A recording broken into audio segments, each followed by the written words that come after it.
दोस्तों आज का ये वीडियो बिजली बिल बकायादारों के लिए बहुत ही महत्वपूर्ण होने वाला है, क्योंकि दोस्तों बिजली बिल राहत योजना 2025 जो कि 1 दिसंबर 2025 से शुरू होने वाली है।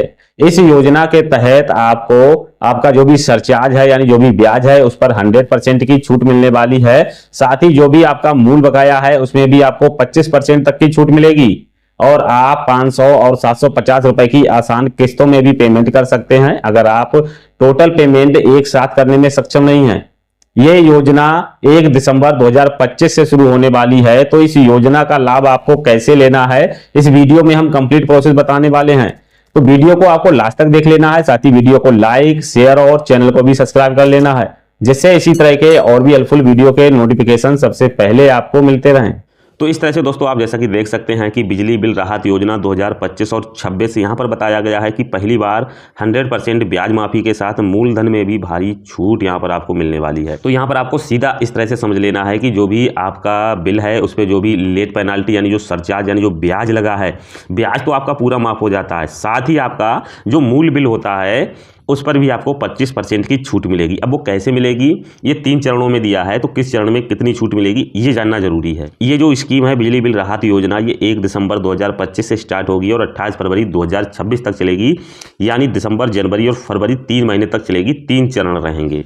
तो अब हम बात कर लेते हैं योजना में मिलने वाली छूट। तो दोस्तों अगर हम बात करें, इससे पहले भी कई बार जो OTS है, ऑन टाइम सेटलमेंट के तहत कई बार बिजली बिल में राहत मिली थी यानी छूट मिली थी, लेकिन इस बार जो है मूलधन में भी 25% तक की भारी छूट मिलने वाली है।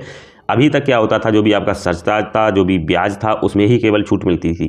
तो छूट तो इस बार भी मिली है, सरचार्ज और ब्याज में 100% की, साथ ही आपको मूलधन में भी 25% की भारी छूट मिली है।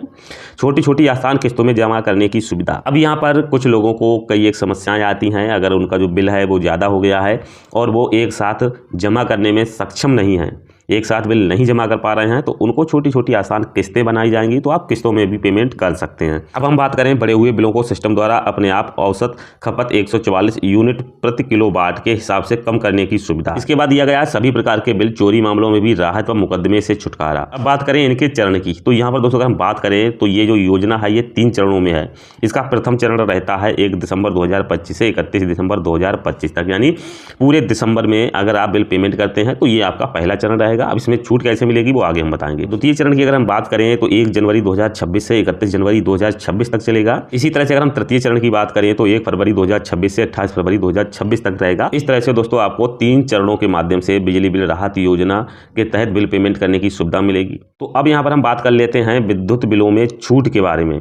यहाँ पर बताया गया है कि जो 2 किलोवाट भार तक के घरेलू एवं 1 किलोवाट भार के दुकानदार उपभोक्ता जिन्होंने कभी भुगतान ना किया हो या 31 मार्च 2025 के बाद भुगतान ना किया हो, इस स्कीम में आप जब पंजीकरण करेंगे तो सबसे पहले आपको 2000 रुपये का पेमेंट करना होता है।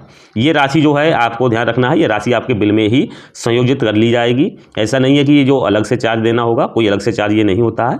ये जो होता है, जो 2000 रुपये का जो शुल्क होता है, ये रजिस्ट्रेशन फीस होती है, ये आपके बिल में ही एडजस्ट हो जाती है। मान लीजिए आपका जो बिल है वो 5000 है, तो अगर आप यहाँ से पंजीकरण शुल्क 2000 रुपये जमा करते हैं तो आपको 3000 रुपये जो बिल है वो रह जाता है। उसमें जो भी छूट होगी वो छूट भी आपको मिल जाएगी। और यहाँ पर बताया गया है एक मुश्त भुगतान करने पर जो छूट है वो किस तरह से रहेगी, किस्तों में भुगतान करने पर छूट कैसे रहेगी, प्रथम चरण में कितनी छूट है, द्वितीय चरण में कितनी छूट है, तृतीय चरण में कितनी छूट है। तो एक मुश्त भुगतान करने पर ब्याज में 100% की छूट है। साथ ही प्रथम चरण में पंजीकरण कराकर 30 दिनों में पूर्ण भुगतान करने पर मूलधन पर 25% की छूट है।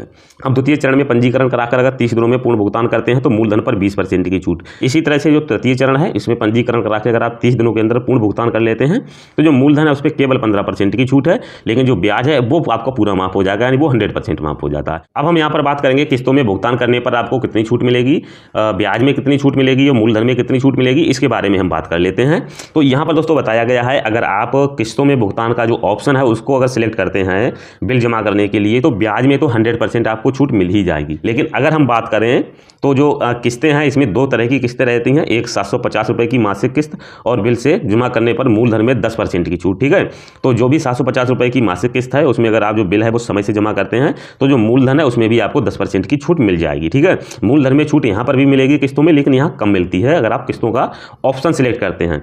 और इसी तरह से अगर आप जो सेकंड ऑप्शन होता है ईएमआई का, यानी जो किस्तों का, वो 500 रुपए की मासिक किस्त है। इसमें बिल अगर आप समय से जमा कर देते हैं तो मूलधन में 5% की छूट मिल जाएगी। तो आप चाहें टोटल सेटलमेंट कर लीजिए या आप किस्तों का ऑप्शन सिलेक्ट कर लीजिए, आपका जो ब्याज है वो तो आपको 100% छूट देगा ही देगा, लेकिन जो मूल बिल है उसमें छूटें अलग अलग रहेंगी। अब यहाँ पर दोस्तों हम बात कर लेते हैं डिफॉल्ट की स्थिति के बारे में। ये स्थिति आपको लागू कहाँ होती है? यहाँ पर बताया गया कि भुगतान की तिथि तक महीने के विद्युत बिल एवं महीने की किस्त धनराशि जमा न करने पर, ठीक है, आपने अगर ईएमआई का ऑप्शन सिलेक्ट कर लिया लेकिन महीने पर आपने ईएमआई पे नहीं की, यहाँ पर पहली बार समय से भुगतान में चूकने पर 50 रुपए की पेनाल्टी। आपने अगर जो भुगतान है, जो ईएमआई का ऑप्शन अगर वो सिलेक्ट कर लिया और समय से पे नहीं किया तो 50 रुपए की आपको एक ईएमआई पर पेनाल्टी लग जाएगी।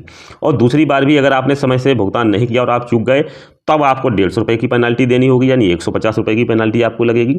इसी तरह से अगर तीसरी बार भी आपको चूक हो जाती है, आप नहीं करते हैं, तो 300 रुपए की पेनाल्टी है। और चौथी बार भी अगर आपके सामने चूक हो जाती है तो ये योजना है वो आपके बिल पर लागू नहीं रहेगी। योजना जो है बिल्कुल खत्म कर दी जाएगी। जितना आपको पहले विद ब्याज के बिल दिखा रहा था उतना ही बिल आपको फिर पे करना होगा, ठीक है। तो आप अच्छे से समझ चुके होंगे डिफॉल्ट की स्थिति में क्या रहेगा और ईएमआई की स्थिति क्या रहती है, सब कुछ आपको इस वीडियो में बहुत ही अच्छे से समझ में आ चुका होगा। तो अब दोस्तों आपको ओटीएस में रजिस्ट्रेशन करने के लिए सबसे पहले अपने मोबाइल फोन या कंप्यूटर पर किसी भी ब्राउज़र को ओपन करना है और सर्च कर लेना है यूपीपीसीएल। यूपीपीसीएल को आप जैसे ही फर्स्ट वाली वेबसाइट पर क्लिक करेंगे तो इस तरह से आपके सामने इंटरफेस मिल जाएगा। इस वेबसाइट का लिंक आपको वीडियो के डिस्क्रिप्शन में मिल जाएगा।